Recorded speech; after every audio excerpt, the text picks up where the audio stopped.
My name is Irina Cherneshova. I am a ACMP Ukraine leader, and I will be your host for today. ACMP Ukraine continues a series of events under title The Changes to Which is Impossible to Be Ready, in order to help and support Ukrainian society and business to stand and learn how to work in new war reality.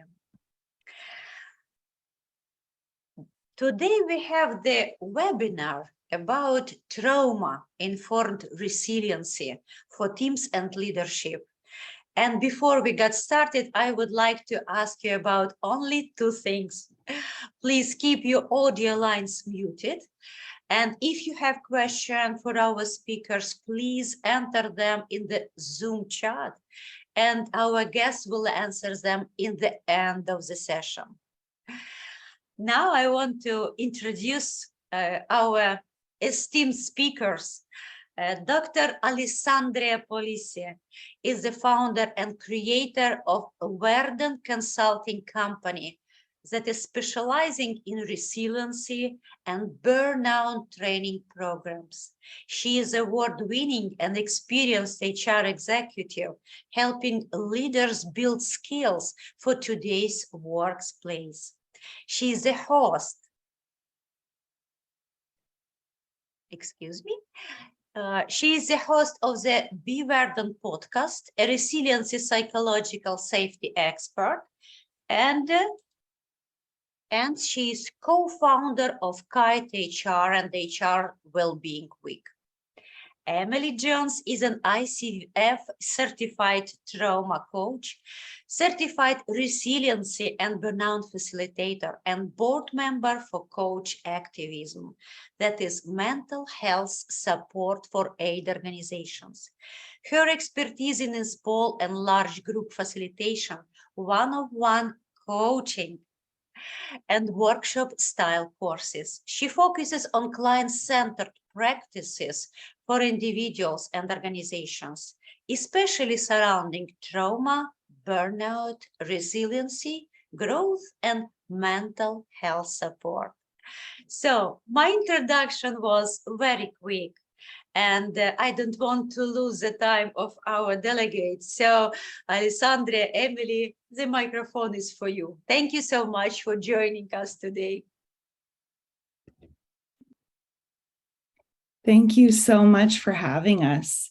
We have some introductions in here, but you did such a wonderful job. I'm Emily Jones. I am a certified trauma coach. My goal with the work that I do is really to just create space so that people can process through trauma, so that it can be not such a difficult process, but more bite-sized and more be able to actually functionally work through it instead of it being too big to handle. I'll pass it over to you. Yeah. Thanks, Emily. And I'm Dr. Alessandria Polizzi. I actually started my non-academic career as a change management consultant. So working on Y2K, if anybody remembers those days. I started Verdant Consulting in 2021, focusing on building resiliency and psychological safety in the workplace. And what we're going to be talking about over the next hour that we have together is, one, talking about recognizing the trauma response and how that shows up in the workplace. This obviously will apply outside of work, but we're really focused on how you can put into place actions in the workplace, including grounding and stabilizing. We'll talk about how trauma impacts us at home and at work, and provide actions that you can take today. So before we get started, we want to go over some initial definitions of the terms we're using. One is psychological safety. We see this used a lot in popular conversation, in LinkedIn and social media. It's really about taking risk without fear of retaliation. You can see really good definitions of this and guidelines around psychological safety through the World Health Organization, as well as ISO, as well as the International Labor Organization. There's been a lot of focus on creating psychologically safe workplaces. And these psychological safety risks increase when what are called psychosocial hazards, and we'll talk about those later, are not addressed in the organization. Then we're talking also about trauma, which is a deeply distressing or disturbing event that can happen either to you, or you can be a compassionate witness to a traumatic event. And we don't really need to explain how that's pertinent in today's world. In addition to that, we have some other terms that we're going to go through that are important, that we all are working from the same place. One is nervous system dysregulation. That's when our nervous system is in reaction mode or activated based on past stressors, past trauma, past events. Some others call this the amygdala hijack. That's when our stress response is in control. And we're going to spend a lot of time talking about grounding and getting centered, focusing on self-soothing skills that you can use for high stress, when you feel overwhelmed, when you find yourself in intense anxiety. This helps you reorient to the current reality. One thing I forgot to mention is that in addition to being a former chief people officer for 20 years, working leadership change management for 20 years, I am also have been diagnosed with PTSD. So I have both the research experience, but also the personal lived experience. So this comes from both places. Emily. Yeah. So some of the things that we talk about when we end up talking about trauma and healing, sometimes it can be like, oh, that wasn't that bad. Or, oh, well, they have it worse, and so we should feel this way. When we talk about trauma healing, it's deeply personal. When we talk about trauma in general, it's deeply personal. It comes from a lifetime of understanding the world in one way. And then the deeply distressing, disturbing event happens, or events or course of, micro events happen. And so we end up processing it in whatever way we do. So the myths about trauma often come from, you should feel like that, or this should happen for you. There's no timeline for healing trauma. We were speaking about it just before we started the call, but when we are ready to finally talk about these things, all of you guys are here. And so you're here for this conversation. I'm so glad that you're here, but sometimes we're not ready to talk about the event yet, and that's okay. There's no timeline for it. Healing's not linear. It doesn't go this direction. It can go in spirals. And I'm not talking about like a negative spiral down necessarily, but as we move through life, we're moving up this spiral. And every time you come around the next step, you have more tools in your pocket. If you're willing to do the work, you can start to understand what this looks like. What do my triggers look like? How can I calm my body when I do this? It's not linear. Something random during the day that has nothing to do with the traumatic event or events before may come up. And how do we work through that? So that's what we're going to talk to you about today. We don't leave our trauma completely behind just because we're at work. The idea of compartmentalizing only works for so long before your body and your brain will yell at you enough times to listen, to process, to understand what's happening. Your brain is very good about making you pay attention, whether it's creating a physical pain to make you listen to your brain, or it's constantly bringing up a trigger so that you will listen and process. Our brain wants to keep us safe at all costs, and that's something that will help keep it safe, is by processing.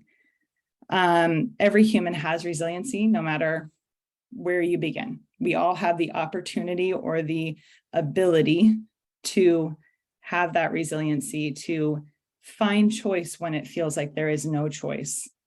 But taking a step during the day is a choice. Drinking a glass of water in a day is a choice. These things that we don't necessarily think of because they're so automatic. Being able to find those moments of resiliency within your day will help you understand just how much you have.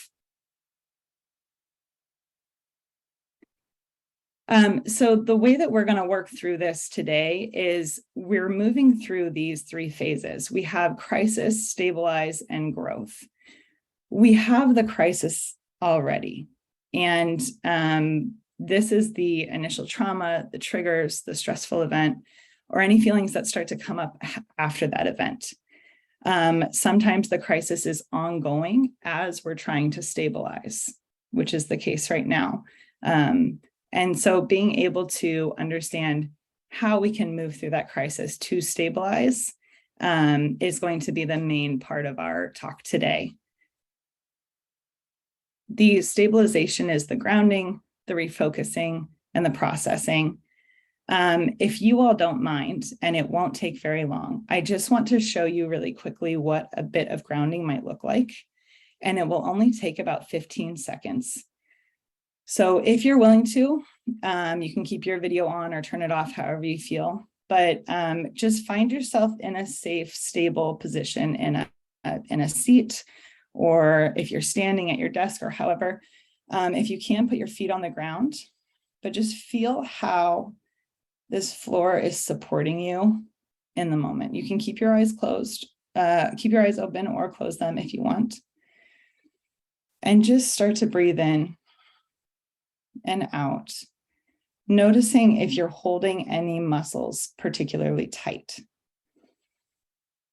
Continue to breathe in and out. And as you exhale, just try to release those muscles just a little bit each time you exhale. Making sure you're paying attention to the way the chair is supporting you or the way that the floor is supporting you as you continue to breathe. If any of your muscles are asking to be moved in any way, you can listen to them if you're ready. You can take 1 or 2 more deep breaths here. And when you're ready, you can come back to the room.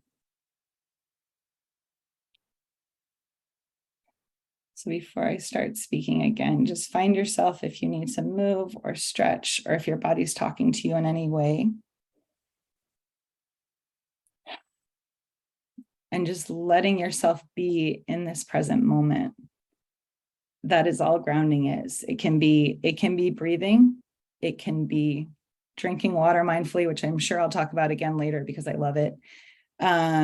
Just being able to use your senses and feel your hands on the glass and feel how it feels going down.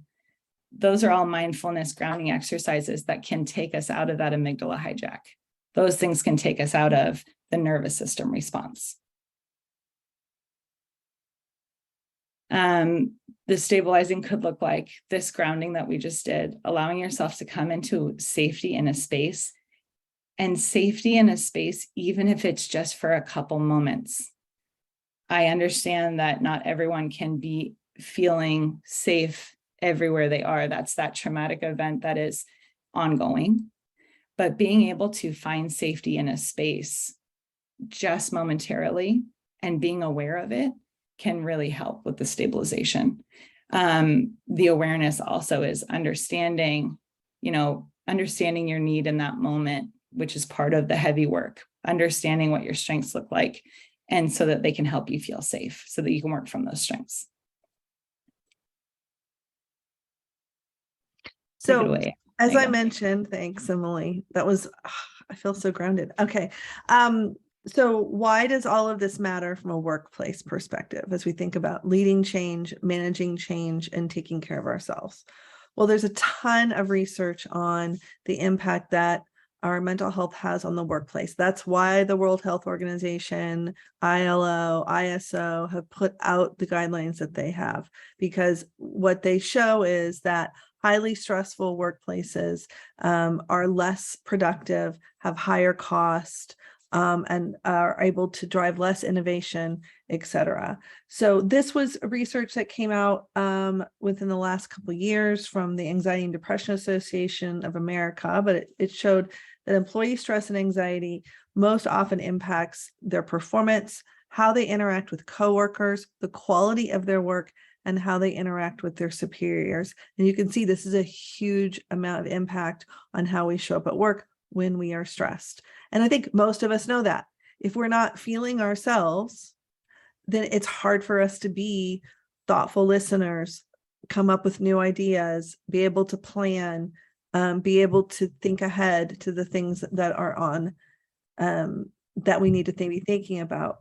And so, as I mentioned, the World Health Organization came out with their guidelines a couple of weeks ago, and this was some of the business case that they had in their policy brief around 12 billion working days lost every year to depression and anxiety, and over $1 trillion to the global economy due to depression and anxiety, predominantly through lost productivity. And so these are things that are important to think about from a business perspective as we think about the impact that we have on the business when we aren't able to be our full selves, or we're in that trauma response, that we're not able to really perform at our best. That doesn't make us bad or weak. That makes sense. And so we're going to give you some tips and tricks about how do I manage that, knowing that to be true. I really love the that does not make us bad or weak, because it makes us human. As humans, we want to stay safe. Our brain wants to keep us safe. That is one of its major functions. The secondary function of our brain is to have the executive functioning and the abstract thinking. So when we're in a trauma response, sometimes it can be hard to understand it or figure out what's happening to our body. I'm going to use this hand model here because it's very helpful when I was starting to learn how to work through my trauma, being able to have my hand model and be like, okay, my brain, I got to put my lid back on my brain. So we call this the flipped lid hand model. When everything is on, our lid is on, we are feeling good. We're feeling like we can have our abstract thinking, we can communicate effectively, we can work together as a team and come up with creative solutions to problems. This is executive functioning. This is the top part of our brain right here. As we come into that trauma response, our lid may flip.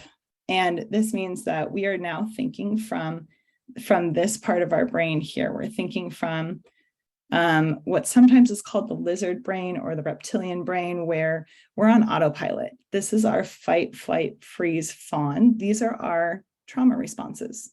These are the things that keep us safe. Whatever it is about how your body reacts, you may be the person who fights, the person who freezes, the person who flees, and the person who plays along is the fawn. They go along with it to survive.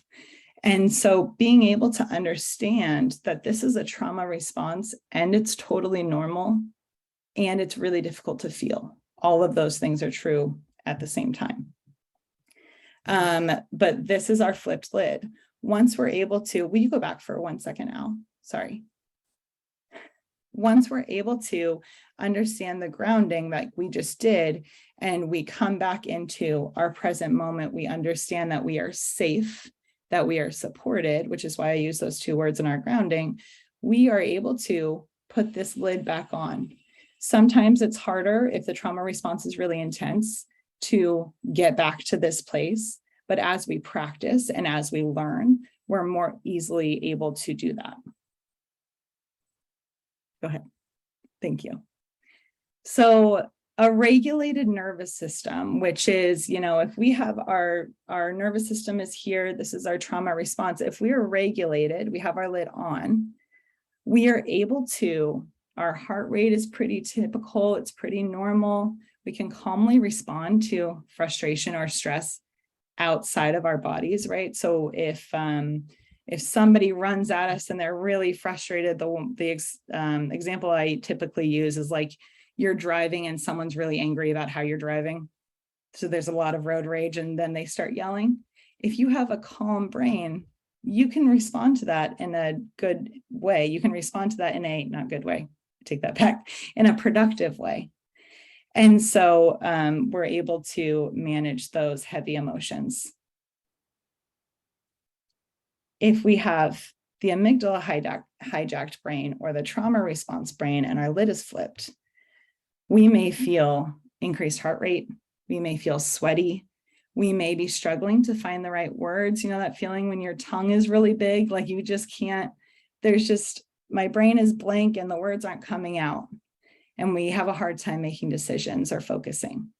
So that is the hijacked brain, which is why, especially in the workplace, this bit of grounding, this bit of stabilization is so important. From a nervous system perspective, my blood starts pumping, my heart rate elevates, my lungs compress, like I have a lot of trouble breathing, like there's this pressure, and my prefrontal cortex, which is the higher thinking part of my brain, shuts down, and it's just like pure adrenaline. It's like my amygdala's kicked in, and I can't really think or develop a coherent sentence. I've actually lost a job because of it, because each time I felt like I was being put on the spot, I froze. I couldn't prove my engineering capacity, so they ended up letting me go. So as we work through that, the trauma response shows up for everyone differently, but in his example, he froze. He was struggling to find all those words. And so that was his trauma response. I do want to take a minute to just say, if anything that he said felt really heavy for you or triggering for you, take a couple of deep breaths, because sometimes other people's experiences can do that to us and they put us back in that. I would really like to know, what's one way that dysregulation shows up for you, or that trauma response shows up for you? Is there a feeling that you get in your body, or is there something that happens, to your thought processes that shows up for you? If you want to put that in the chat, and that way we can address it so that you guys can see each other's responses, that would be super helpful for us. One way that dysregulation particularly shows up for me is that I end up getting jittery. I physically shake and I get really sweaty. And what are some other ones? Those are the two biggest ones. Those are the two biggest things. So if I can take a minute to do that grounding, honestly, the grounding is as much for me as it is for you. Every single time I do things like this, I do a grounding session and I benefit from it every single time. Al says, I jump into action. Marina says, shoulder tension. Yeah, I can feel that too. Oh, Al says she gets very shaky and thirsty. Interesting. It's quite interesting how everyone's bodies have a different response, but it's all based in the same realm of our brain is keeping us safe. Elena says, go alone. She wants to go by herself. Yeah. Yeah, absolutely. Thank you all for sharing that. See if I can get rid of this chat now, guys. There we go.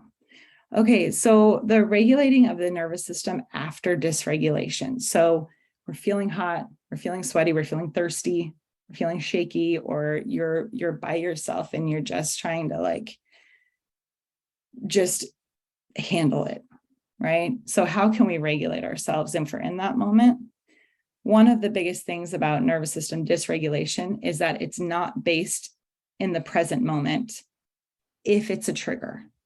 Now, if it's a trauma response where you are truly in danger, that is not the time to do this. If you are in a moment where you need the adrenaline and the cortisol in your body because it is keeping you safe, because it is giving you the added energy to get out of there or to do whatever it is that you need to do, that may not be the time to do this. So I want to be really clear about that. There's a reason we have the trauma response. There's a reason. So when our lid is flipped and we have that response, it's not all bad. It's based on your body and your brain keeping you safe. It ends up releasing cortisol and adrenaline through your body.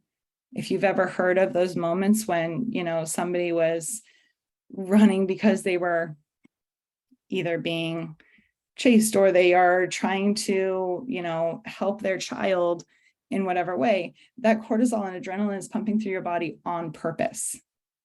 It's on purpose. The struggle comes when you are in a safe place and then you feel triggered.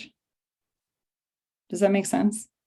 So being able to understand that the trauma response is not a negative thing. It's a very normal thing, but we have to remind our brain, kind of talk to it like it's our buddy, like it's our friend, and just be like, okay, in this moment, I am safe. In this moment, I am safe. We are safe. It's okay. And so the reminder of we are safe in this moment right now, when you are safe.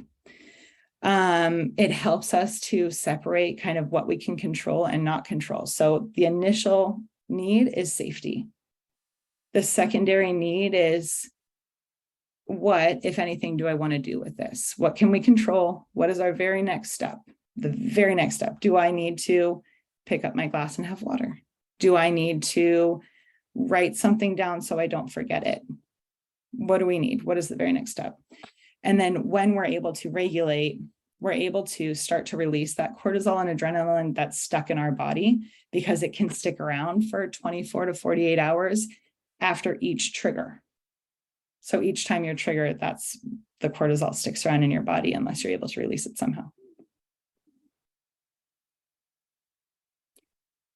The long-term impact of not regulating your nervous system, which is something that we talked about before the call, was that it builds up neural pathways to, I'm sorry, I'm going through different things.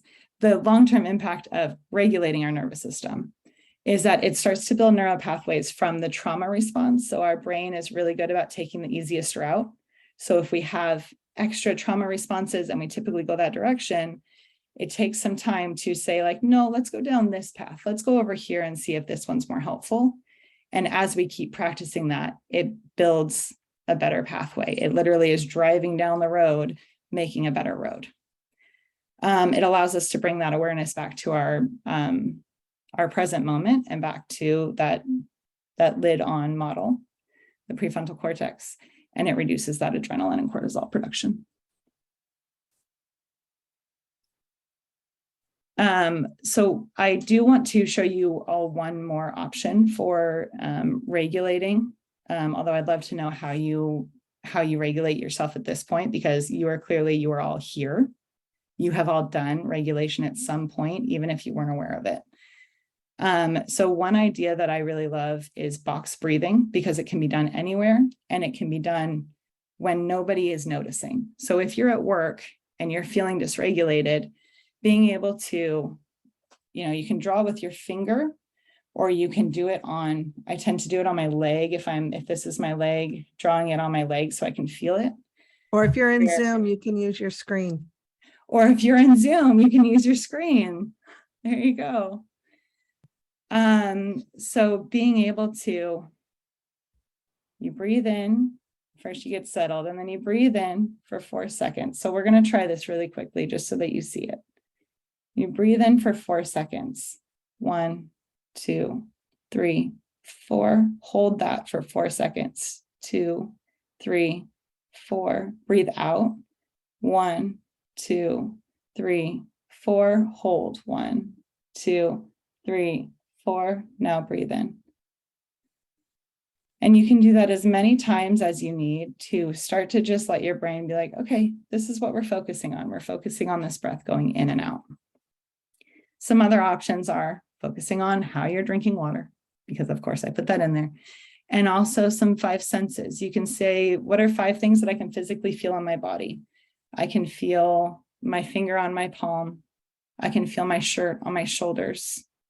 I can feel my hair hanging here.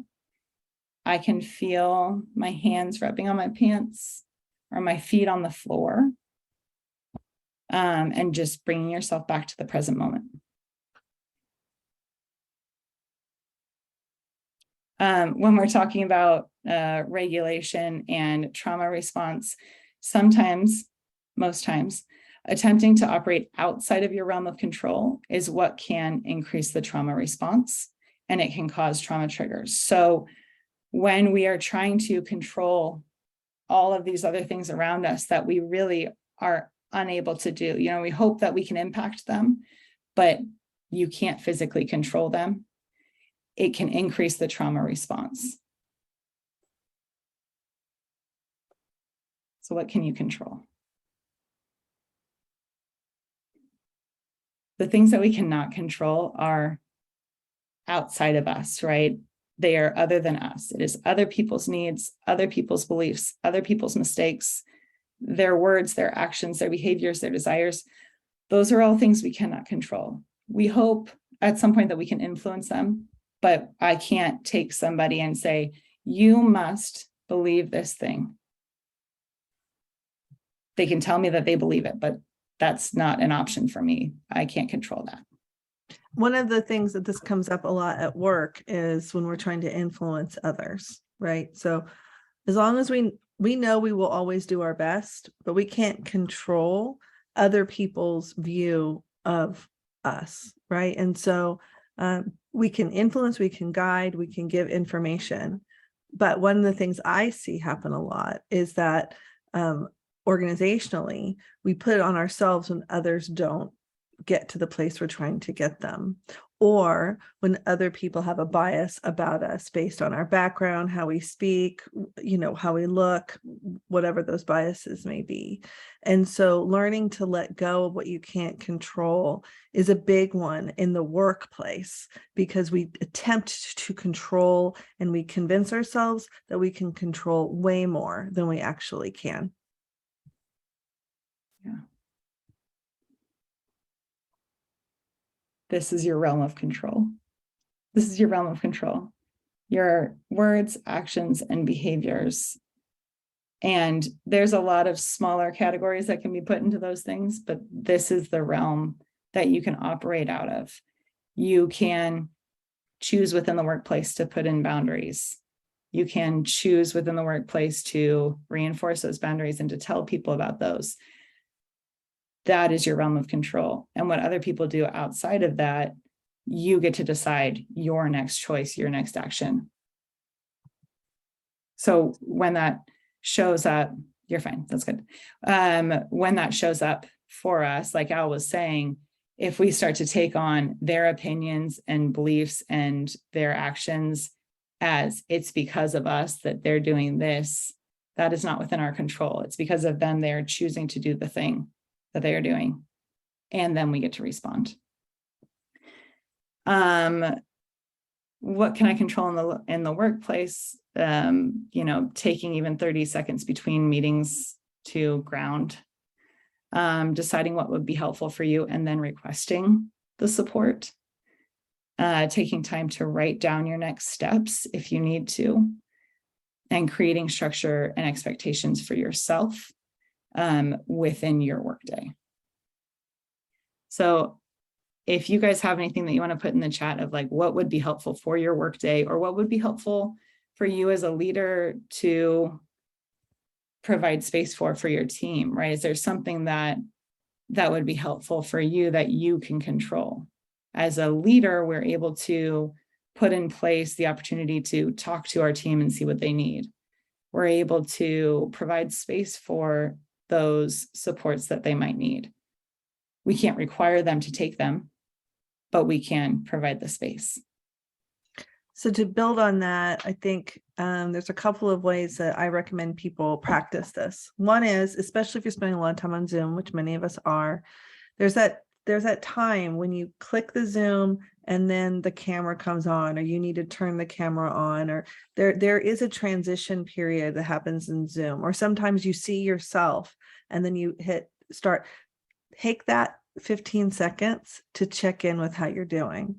Take that 15 seconds to thank yourself or show gratitude for something that you've done for yourself that day.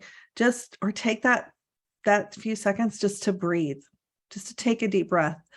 I specifically set up my Google and my Zoom so that I have to log in and log out, because that's my me time.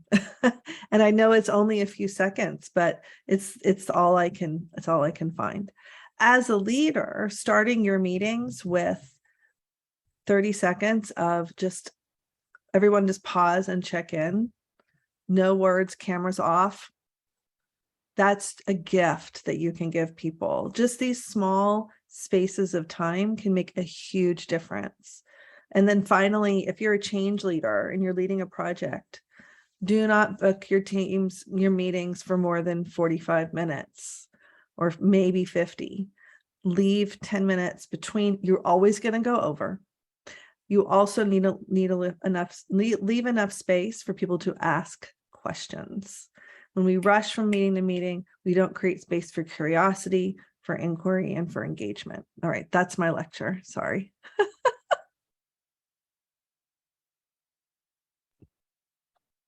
No, that was really great. And I appreciate you talking about those different opportunities to actually utilize it, because we can really easily forget sometimes. And it's harder to put these things into practice when you don't have an example. So for this next, I think Al, you have it. Al, I'm going to hand it over to you for this growth piece. Yes, and we have lots of great questions and comments in the chat. I really appreciate everyone sharing and asking.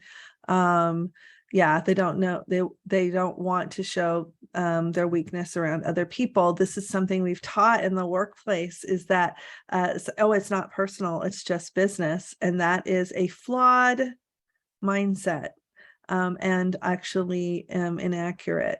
We are humans always. We are feeling creatures that also think. We are not cogs in a machine. And the world is changing in its expectation of human-centric work.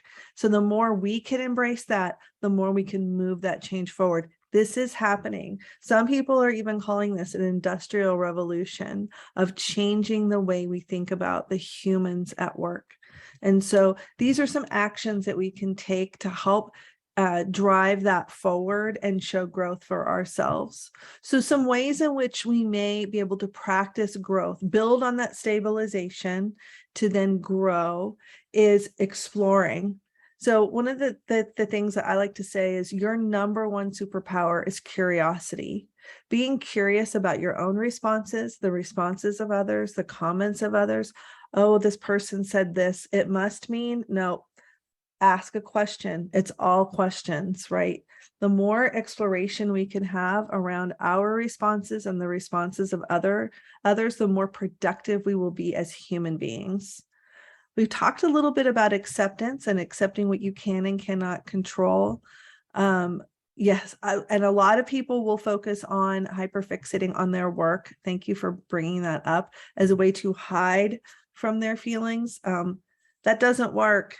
It just burns you out, actually, so it's not helpful. But I get it. It's safe. It's something I can focus on right now, and I just need to focus on what's in front of me. I got it. So one of those things is to, if that's how I'm framed, right? I just want to work. I don't want to talk about anything, except that what I'm going through is hard, and what I'm doing right now is my way of coping. That's it.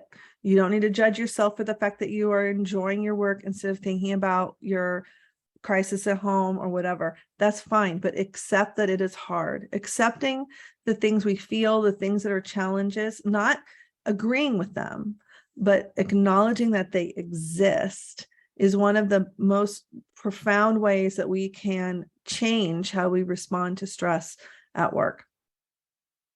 And then coming up with your action plan. So we're going to talk a little bit about building that action plan based on what you know about yourself, what you know about the science of the trauma response and how our brains work as humans. So that's what we're going to focus on now. Co-regulation is the ability to share our calm with others. So here's what's one of the things that's been fascinating in the research. When I spend time healing myself, practicing acceptance, practicing self-compassion, I activate the nurturing parts of my brain, which makes me more able to support others. The other thing we know to be true is around the sympathetic nervous system, and that when we see behaviors, how many of you have seen research or anything about yawning? You know, we see someone else yawn and then we start to yawn. That's our bodies reacting. We're tribal creatures. We grew up in the collective, right? So we have this sympathetic nervous system. It's like people will play back the nonverbals of others and they feel more connected. So these are ways that we can help support the people around us by allowing spaces to have these conversations and by demonstrating self-care. Anything you want to add on co-regulation, Emily? I really wanted to add one thing about something that was in the chat about about the hiding at work Mhm. was the compassionate witness, the ability to be a compassionate witness for those responses, for that hiding, or for being in that dysregulated mode. A compassionate witness is just a person who is willing to be a safe place. So just like what Al was just saying, feeling in that community and being able to create that space, the compassionate witness actually reduces trauma and trigger events. So that's all I wanted to. As a leader, we're able to be that compassionate witness. And there's all kinds of research that shows simple is best. Asking how people are doing is almost the best thing that you can do as a leader. I'm just checking in and seeing how you're doing, right? It shows that you care, and you do, and actually being curious about the response you get, not having that be just a drive-by, or while you're checking your email. So we hear a lot about resiliency and about bouncing back. Emily did a lovely job of describing this at the beginning. Resiliency is something everyone has, but there are skills and coping mechanisms that you can learn that will help you cope more effectively and also recover from traumatic events more quickly. And so that's where we focus on building those skills and capabilities, especially based on the research that's been done in the workplace. So there's 3 ways, and we're going to talk, we've spoken about some of these already, that you can build resiliency at home and at work. One is accepting that your reactions should be expected, right? It is not unusual nor a flaw that you're stressed given everything happening in your life. That if you didn't, that would actually be a problem. So you are human and therefore have feelings. So often we struggle with that in the workplace because we've been taught that we have to be mechanical and methodical, but we need to give ourselves appreciation and understanding that we will respond in these ways. And then we plan accordingly. So if I know that something's a trigger for me, I'm not going to avoid it. I'm going to build a plan for it. I'm not going to beat myself up when I'm upset about it again. I'm going to build a plan for it, right? I'm going to say, oh, there's that thing I do. Let me give you an example. For me, one of my triggers is when I have to speak on my own behalf. If I have to ask for a raise, ask for help, tears come. No matter what it is, me asking for something for me is very difficult. Okay, so now I know that to be true. I can't go through my life never asking for anything. That's not a viable plan. So I have to build a plan for when I ask for things, knowing I most likely will get upset. So how do I want to respond? What is my plan? The other one is connecting back to our why. We're going to talk about that in a little more detail, and then leaning on our strengths. So identifying your strengths, the things that you're good at, the things that you're talented at, that is your superpower as well for how you can navigate change and bounce back from challenges. Okay, I want to give this some context. So I spent a lot of time on TikTok, and this I know, and this is a video from somebody who was in the tsunami in Indonesia, and she's sharing a little bit about her experience. Now, if this stresses you out, take a moment, or you can choose not to watch this part. There's no sound.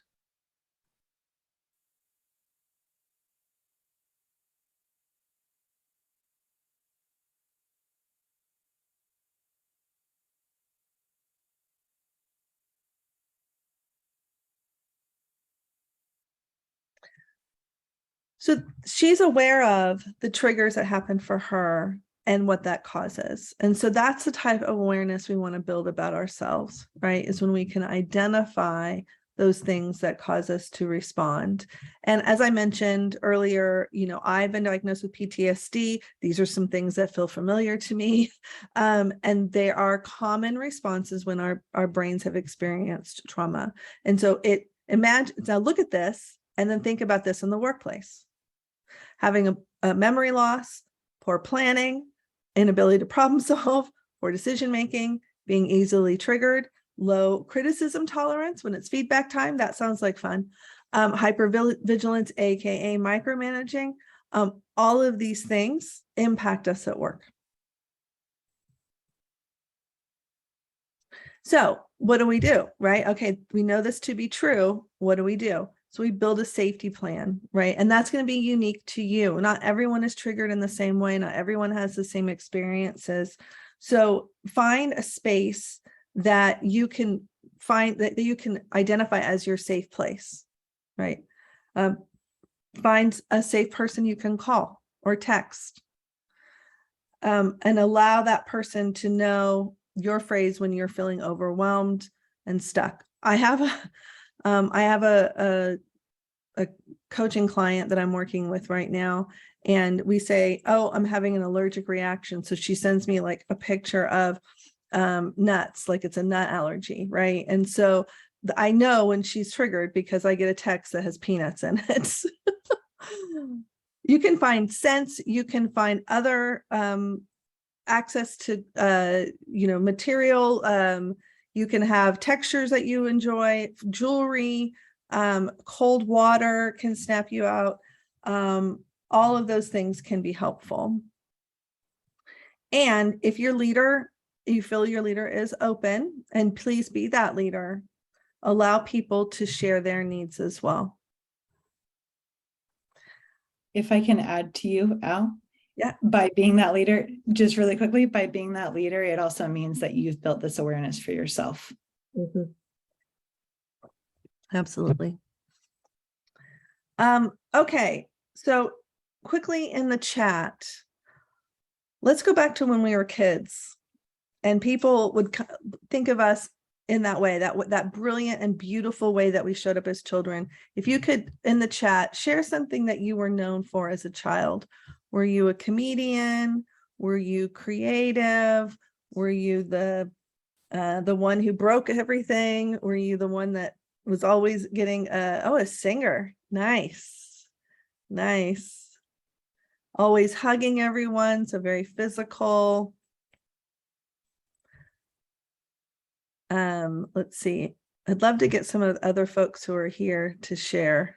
An explorer. Oh, drawing, art, laughing. I love it. Okay, let's just enjoy that moment of thinking about that child, because that piece of you, the laugher, the explorer, the artist, the singer, that is a type of strength. And what we know about strengths, and if you want to know more about this, you can do something called the Gallup Strength Finder. It's $15 US. Oh, big reader we have here, hundreds of books. All right, I love it.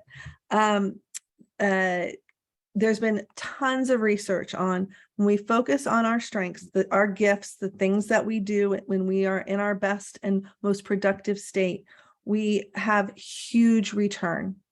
And so I shared some studies on the right. There was a meta study, the bottom right, that looked at, as a study of studies, 7 different studies that looked at focusing on your strengths versus the control and having positive affect. That means happiness, showing up with a smile on my face. What all of them show an improvement in overall positive affect and overall well-being, self-esteem, being able to have self-advocacy, work performance, work satisfaction. When we focus on our strengths, we can do better work more effectively and in what they call in flow, which is when time just passes without us noticing. And so knowing those about yourself is incredibly important in building resiliency and in your plan for how you want to bounce back when you're feeling overwhelmed. For example, one of my strengths is humor. Emily's laughing at me. I don't know why. I loved that Irina said that I'm going to sing today. I am very glad. Please sing today. So for you, actually, let's talk about that. If I'm feeling overwhelmed, if something is traumatic, sing your way through it. I'm going to make jokes. I'm going to find the humor in the situation because I can lean in on that. So here's some ways that leaning in on our strengths can help us. Devoting time to doing things that require you to use your strengths. It's a healing process. Research shows it's a healing process. Sharing your gifts with others, right? I can only be funny to myself so long before it's weird. So gotta sometimes have other people around me. Resting and paying attention to when you're spending time outside of your strengths. Because when you're having to flex into something that you're not organically good at and it's hard, that takes a lot of energy, and that will expel your energy even faster than you are when you're doing something you enjoy. So give yourself a rest period. For example, if I have to do something that's a lot of detail or do something that is very stressful for me, like confront someone, I need to block time after to recover. I don't care if it's just mindlessly deleting crappy emails or whatever it is, right? But give myself that time. All right, we're going to do one more chat here. What's one thing other than family that is important to you? Think about your values, your purpose. Go ahead and then pop that into the chat.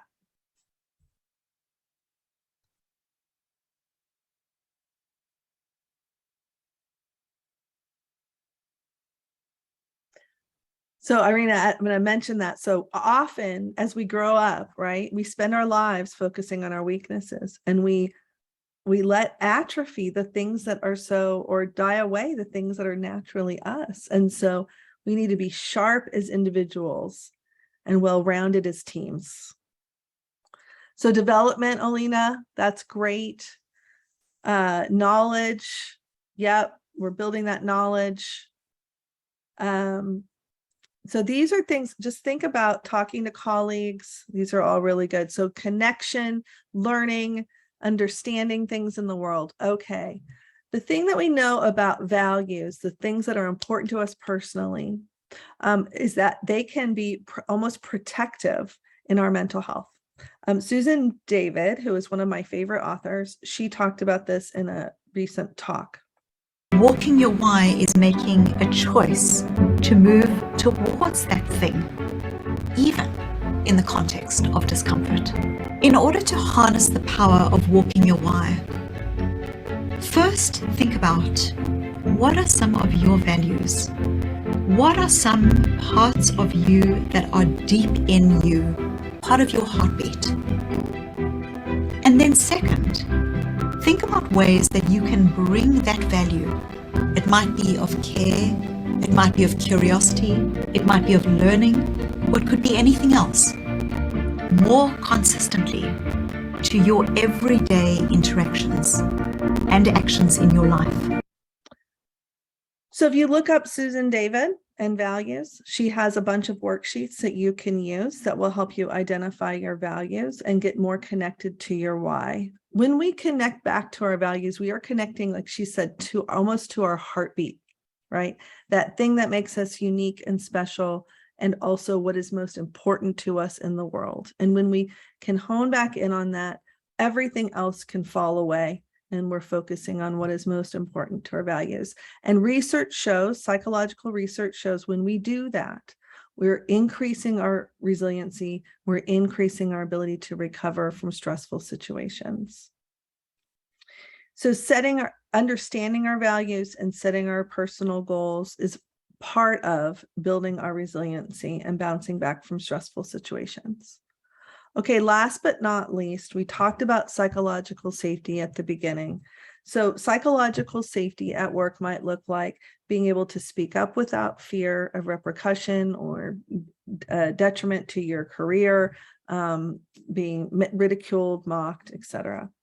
Trust that others will have your back, and that even if you say something that's slightly off, then it won't diminish your value in the organization. And focusing on a friction of ideas versus people. So when we debate, it is not because I don't like you. I trust you and believe in your intelligence and your worth. I disagree with the idea that you have. And so when we have psychological safety, we can separate those two things. When we don't, it gets real personal real fast.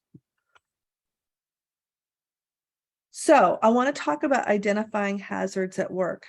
These come from the World Health Organization's mental health at work policy guidelines, the ISO 45003 guidelines as well. It's very consistent on risks and hazards in the workplace. So job content and task design can be what's called a psychosocial hazard, a hazard that undermines our ability to thrive. So for example, one risk might be the underuse of our skills or strengths, talked about that, or triggering content that we don't feel comfortable with. An action would be to have more participatory approaches to job design, people having a voice in the work that they do, being able to scope it in a way that makes most sense to them, but also doing task rotation and maybe redesigning jobs based on the flexible needs of the business and yourself at the time. Here's another one that pulls in some of the things we've talked about when it comes to trauma. Memory loss and distraction. When we have a lot happening outside of work, then an environment, and this is about focusing on the environment and the impact it has on our workplace. We need to pay attention to those risks and not try to swipe them away, but really build an action plan for what we want to do about them. So if I know that people are under a lot of stress, then I know that tracking details, leaning on their memory, that's going to be a challenge. So why don't we build in an action plan that plans for that, right? Have a note taker, spread out who's responsible for details, create redundancy in having people review each other's work because we know we're not at our best. And finally, here's one that's a big one, is usually workload or work pace. When we have a heavy workload, high work pace and time pressures, this is a huge risk of burnout. And so this has been identified again by the World Health Organization as unhealthy workplaces. So limiting our working hours, having achievable deadlines, improved planning, having safe staffing levels is part of creating a healthy workplace. Just on time, we covered recognizing the trauma response, tips for getting grounded and stabilizing, how trauma impacts us both at home and work, and actions you can take today.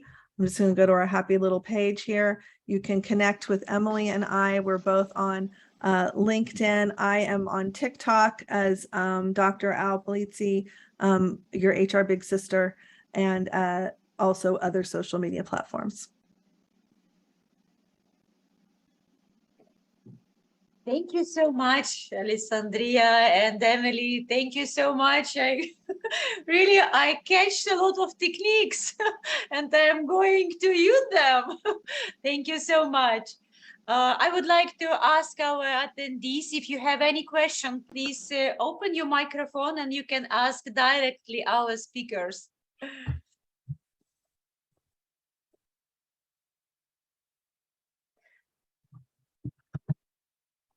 A lot of information to to think, to reflect. So I think that we will watch again the recording and we will create a concept for our next meeting. We will practice little bit techniques and we'll go ahead. That sounds great. Our next level.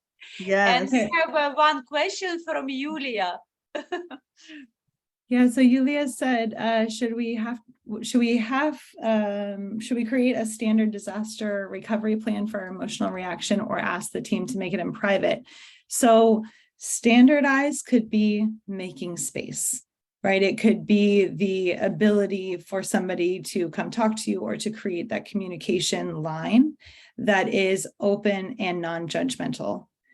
And then each person specifically would probably each person specifically could create their own plan based on their need.